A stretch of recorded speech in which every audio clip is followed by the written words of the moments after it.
DK Audio presents the Literature Book, read by Katherine Press.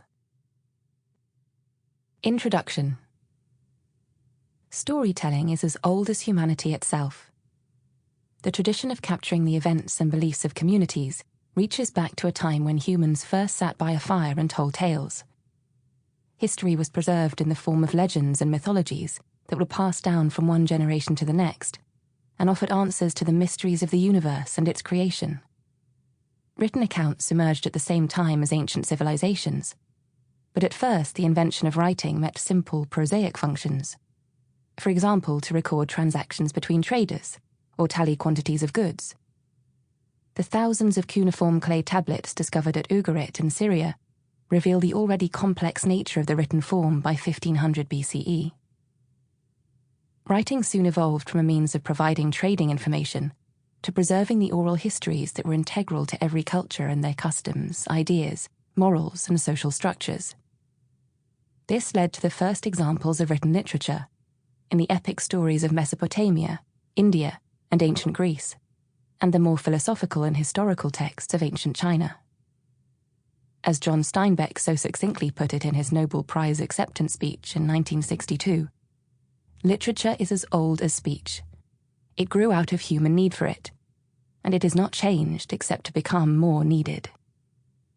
Miss Bingley of Jane Austen's Pride and Prejudice may have been talking fatuously when she declared, "How much sooner one tires of anything than of a book." But this sentiment rings true for many of us.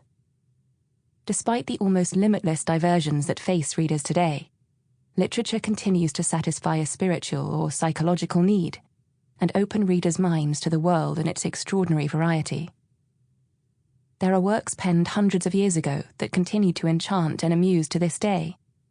Complex postmodern texts that can be challenging in the extreme, yet still hold us in their grip. And new novels that feel so fresh that they read as if words have only just been invented. Defining literature. I begin with writing the first sentence, and trusting to Almighty God for the second. Laurence Sterne. Although the simple definition of literature is anything that is written down, the word has become primarily associated with works of fiction, drama, and poetry, and weighted with the impossible to quantify distinction of merit and superiority.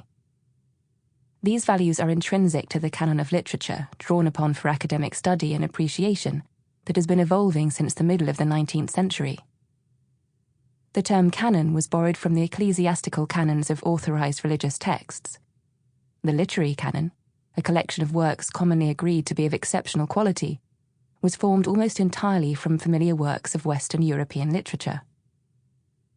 Since the mid-20th century, cultural and literary theorists have done much to destabilize the canon by disputing the authority of these lists of the works of dead, white Europeans.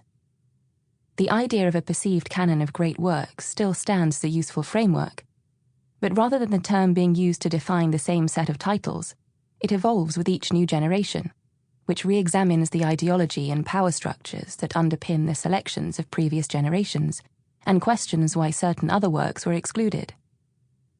Arguably, studying how literature is created and testing its place in the canon may help to make us better readers. In the same spirit, this book features many titles that are traditionally regarded as great works, but explores their place in the wider story of literature, and within a richer mix of writing drawn from around the globe. They sit alongside newer texts that empower some of the voices that were silenced over the centuries by social constructs such as colonialism and patriarchy, and Europe's dominance over literature. Choosing books. Some books leave us free, and some books make us free. Ralph Waldo Emerson. This book takes a chronological journey through literature, using more than 100 books as waymarks along the route. It also takes a global approach, exploring literary texts from a wide range of different cultures that many readers may not have encountered previously. The literature book's chosen works are either exemplars of a particular writing style or technique, or represent a group or movement that took a new direction, which was then adopted by other contemporary writers or expanded upon by future generations. The works are arranged chronologically to highlight the emergence of literary innovations against Sample complete. Ready to continue?